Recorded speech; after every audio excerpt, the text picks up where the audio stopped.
Create a new document. My document is 1080 by 1080 pixels.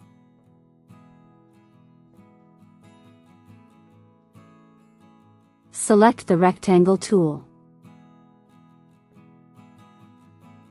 Press Shift and create a rectangle.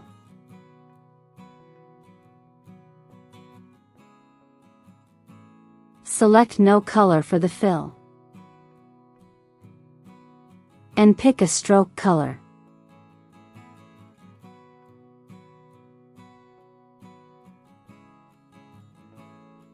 Make the stroke weight 2 points. Go to Effect. Distort and Transform. Transform. Make the horizontal and vertical scale 95%.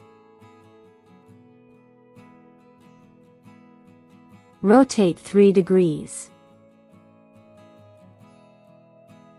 Increase the amount of copies until the spiral is finished.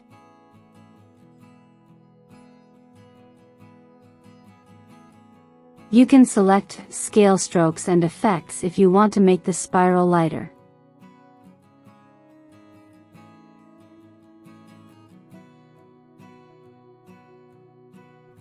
And that's how you create this square spiral.